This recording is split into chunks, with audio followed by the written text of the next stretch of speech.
আসসালামু আলাইকুম। শেখদি আব্দুল্লাহ মোল্লা school and কলেজের পক্ষ থেকে আমি মোহাম্মদ তসবির হোসেন সরকার নবম ও দশম শ্রেণীর বিজ্ঞান শাখা শিক্ষার্থীদের জানাই শুভেচ্ছা। আজ আমি তোমাদের পদার্থবিজ্ঞান বিষয়ে অধ্যায় 10-এর উপরে ক্লাস নেব। আমি গত ক্লাসে অধ্যায় 10-এর উপরে নিয়েছিলাম। অধ্যায় 10 হচ্ছে স্থির তড়িৎ। তো গত ক্লাসটি আমি নিয়েছিলাম আধান এবং তড়িৎ আবেশের উপরে। আজকে আমি ক্লাস নেব তোমাদের কুলম্বের সূত্রের উপরে। কুলম্বের সূত্র মিন্স তড়িৎ বলের উপরে। তো তোমরা নিশ্চয়ই আমার আগের ভিডিওটি লক্ষ্য করেছো বা ক্লাসটি তোমরা পড়েছো। তো আসো আমরা আজকে কুলম্বের সূত্রটা কি সেটা জানি। আমরা জানি আধান হচ্ছে দুই প্রকারের, ধনাত্মক আধান এবং ঋণাত্মক আধান। তো ধনাত্মক আধান বা ঋণাত্মক আধান যে কোনো আধানই কি সৃষ্টি করে? বল সৃষ্টি করে। এটা নিজের ভিতর থেকেই তাদের সৃষ্টি হয়।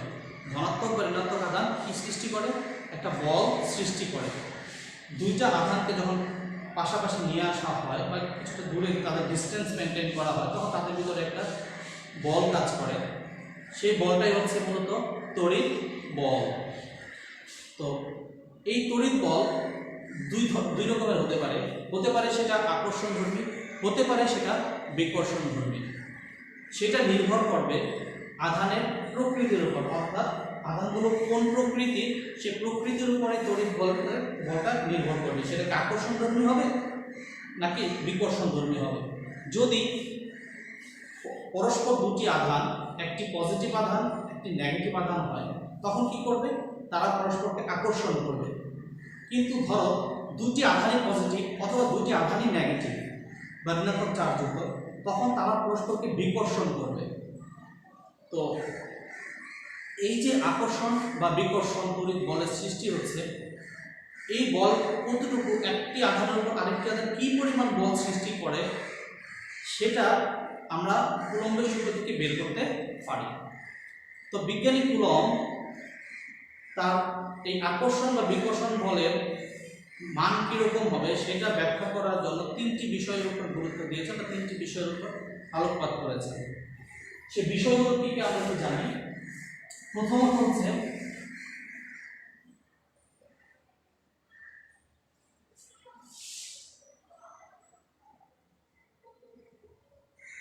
আধানদ্বয়ের গুণফলের উপর।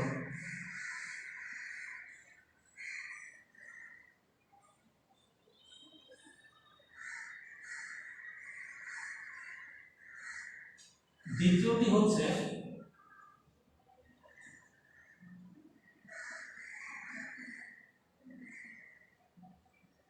আধানদ্বয়ের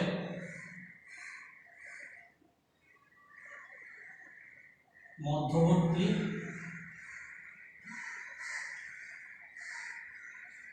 দূরত্বের উপর।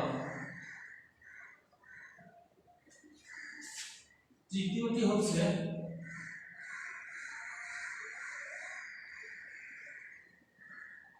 মাধ্যমের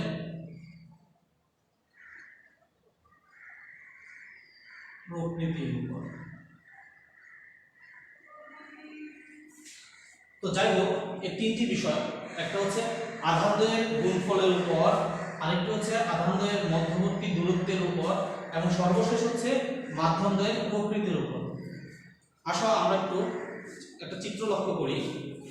ধরো এখানে একটা আধান Q1, এখানে একটা আধান Q,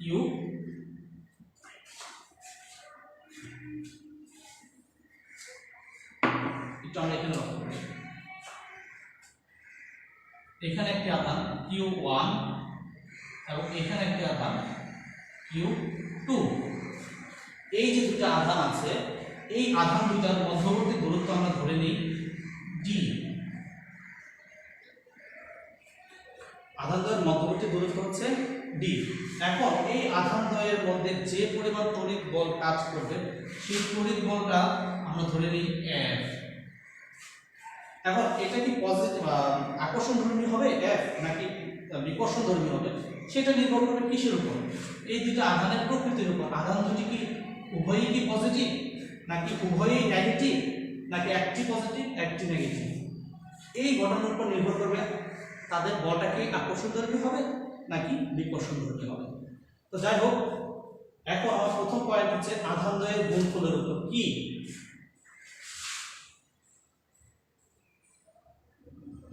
তড়িৎ বলের নির্ভর। তো যাই হোক, আধানদ্বয়ের গুণফলের উপর, এর মানে হচ্ছে আধানদ্বয় F1 F2 এদের গুণফল কি Q1 Q2, এটার উপর কে নির্ভর করে তড়িৎ বল F। ঠিক আছে, কিভাবে নির্ভর করে? সমানুপাতে। কিভাবে নির্ভর করে? সমানুপাতে নির্ভর করে। দ্বিতীয়ত হচ্ছে আধানদ্বয়ের মধ্যবর্তী দূরত্বের উপর। এখন আধানদ্বয়ের মধ্যবর্তী দূরত্ব d, তাহলে F is proportional to 1/d square. F is proportional to 1/d square. যখনই আমরা 1/d হয়ে গেছে তখনই সেটা আমরা বলবো ব্যস্তানুপাত। তো ব্যস্তানুপাত কিরকম হবে? বর্গের ব্যস্তানুপাত। তার মানে আমরা এখানে দেখতেছি যে দূরত্বের উপরে নির্ভর করতেছে যে তড়িৎ বল দূরত্বের বর্গের ব্যস্তানুপাতে পরিবর্তিত হয়। তো এই দুটো সূত্রকে আমি একত্রে যদি বলি তাহলে আমার কুলম্বের স্টেটমেন্ট দাঁড়িয়ে যাবে। তো কুলম্বের স্টেটমেন্ট বা বিবৃতিটা হচ্ছে এরকম যে দুটি আধানের মধ্যবর্তী ক্রিয়াশীল তড়িৎ বল, দুটি আধানের মধ্যবর্তী ক্রিয়াশীল তড়িৎ বল আধানদ্বয়ের গুণফলের সমানুপাতিক, তাদের মধ্যবর্তী দূরত্বের বর্গের ব্যস্তানুপাতিক এবং এই বল তাদের সংযোজক সরলরেখা বরাবর ক্রিয়া করে। চিন্তা করো, এই বল তাদের সংযোজক সরলরেখা বরাবর ক্রিয়া করে। আমি আবার বলতেছি, দুটি আধানের মধ্যবর্তী ক্রিয়াশীল তড়িৎ বল আধানদ্বয়ের গুণফলের সমানুপাতিক, তাদের মধ্যবর্তী দূরত্বের বর্গের ব্যস্তানুপাতিক এবং এই বল তাদের সংযোগ সরলরেখা বরাবর ক্রিয়া করে। তো যাই হোক, আমরা দুটো স্টেটমেন্ট দেখলাম, একটা হচ্ছে F is proportional to Q1 Q2 আর একটা হচ্ছে F is proportional to 1/d square। এখন এই দুটোকে যদি আমি একত্রে লিখি তাহলে আমরা কিভাবে লিখতে পারি? দেখো, F is proportional to Q1 Q2 by d square. F is proportional to Q1 Q2 divided by d square। অর্থাৎ এটাকে আমি একত্রে এই দুটো কোশ্চেনকে আমি একত্রে ভাবে লিখতে পারি। এখান থেকে যদি আমি লক্ষ্য করি তাহলে আমি দেখব যদি Q1 এবং Q2 এর মান বৃদ্ধি পায়, Q1 এবং Q2 এর মান যদি বৃদ্ধি পায় তাহলে F এর মান বাড়বে। ঠিক আছে, Q1 Q2 এর মান বৃদ্ধি পেলে F এর মান বাড়বে, বা Q1 Q2 এর মান যদি হ্রাস পায় তাহলে F এর মান হ্রাস পাবে। আবার বেসিক্যালি যদি d এর মান বৃদ্ধি পায়, d এর মান বৃদ্ধি পায় তাহলে F এর মান হ্রাস পাবে, আর d এর মান যদি হ্রাস পায়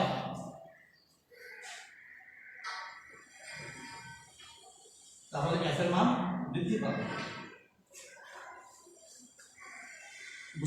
বুঝতে পেরেছো শিক্ষার্থীরা?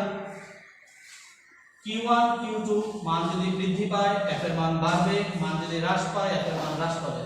d স্কয়ার, d এর মান অর্থাৎ দূরত্ব যখন বেড়ে যাবে তখন তাদের মধ্যে আকর্ষণ বল কমে যায়, আবার দূরত্ব যখন কমে যাবে তখন তাদের মধ্যে আকর্ষণ বল বেড়ে যায়। তো যাই হোক,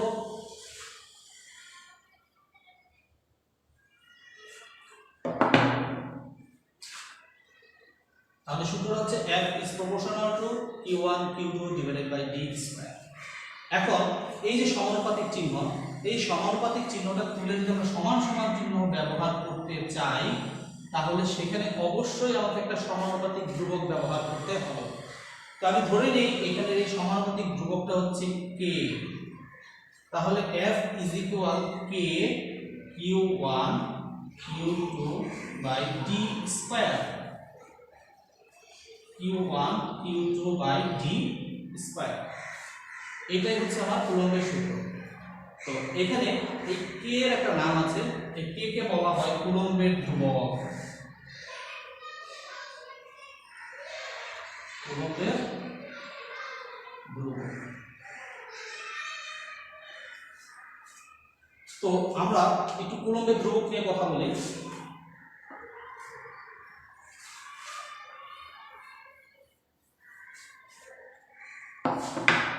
যেহেতু এটা ধ্রুব রাশি তাই অবশ্যই এটার একটা মান বিদ্যমান। সেই মানটা কত? k is equal 9 into 10 to the power 9, 9 into 10 to the power 9। আর একক কি হবে? একক হবে newton metre square coulomb inverse 2। k is equal 9 into 10 to the power 9 newton metre square coulomb inverse 2। এটা হচ্ছে আমার কুলম্বের ধ্রুবকের মান। এই কুলম্বের ধ্রুবকের মান যে আমরা এটা ব্যবহার করলাম, এটা কিভাবে পেয়েছি আমরা? এটার একটা নির্দিষ্ট মান আমরা এর মানটা আমরা পেয়েছি যে ফর্মুলাটাকে ব্যবহার করে, সেটা হচ্ছে k is equal 1/4 pi epsilon naught। এই ফর্মুলাটা ব্যবহার করে তো আমরা এই রাশিটা সম্পর্কে জানি, দ্যাট ইজ 5 1 4। বাট এটা কি? তো এটা সম্পর্কে আমি একটু পরিচয় দেই। এটার নাম হচ্ছে এপসাইলন নট। Epsilon not. এই এপসাইলন নট দিয়ে এখানে আমরা কি বোঝাচ্ছি? এপসাইলন নট দিয়ে বোঝাচ্ছি শূন্য স্থানের প্রবেশকতা।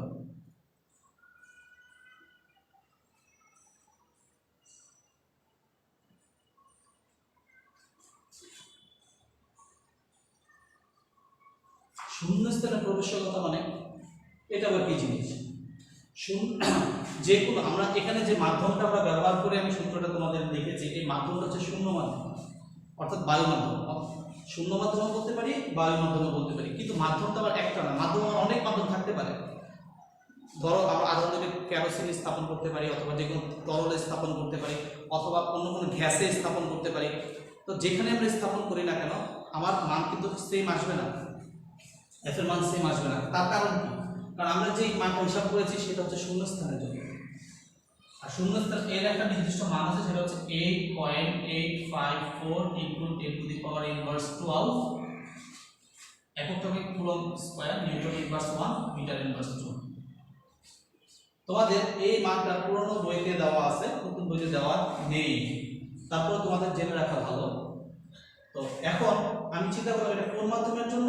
এটা শূন্য মাধ্যমের জন্য। তাহলে আমরা টোটাল কুলম্বের সূত্রটা লিখতে পারি F is equal 1/4 pi epsilon naught q1 q2 by d square। ঠিক আছে? এখন আমি যদি এটা শূন্য মাধ্যম ছাড়া অন্য কোনো মাধ্যম ব্যবহার করতে চাই, অন্য যে কোনো একটা মাধ্যম আমরা ব্যবহার করি, তখন আমরা এটা কি হয়ে যাবে? দেখো, Fm is equal 1/4 pi epsilon naught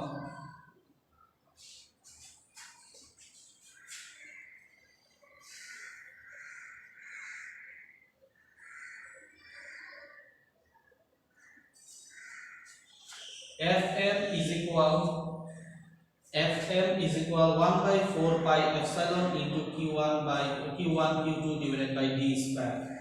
চিন্তা করলে এই দুইটা সূত্রের মধ্যে যে ডিফারেন্সটা, সেটা হচ্ছে এখানে এপসাইলন নট ব্যবহার করেছি, এখানে আমি এপসাইলন ব্যবহার করেছি। ঠিক আছে? তো এই যে বিষয়টা আমরা লিখলাম, তো এখানে এই f এর মান আর এখানে এই f m এর মান কি এক হবে? কখনোই না, কারণ আমার মাধ্যমের পরিবর্তন আছে। তো আমরা যদি এটাকে একটু এভাবে লিখতে পারি, 1/4 pi epsilon naught, ছোট হাতের আমরা একটা কে দিলাম, 1/q1 q2 by d square। তাহলে চিন্তা করো,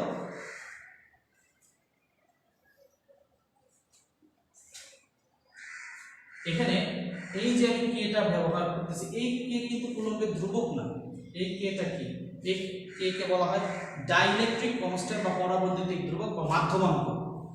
এক যে মাধ্যমটা আমরা ব্যবহার করব, ওই মাধ্যম, প্রতিটা মাধ্যমের একটা নির্দিষ্ট মান থাকে, ওই মাধ্যমাঙ্কটা হচ্ছে কে। তাহলে এখান থেকে আমরা যেটা লিখতে পারি, সুতরাং Fm is equal to F into 1/k।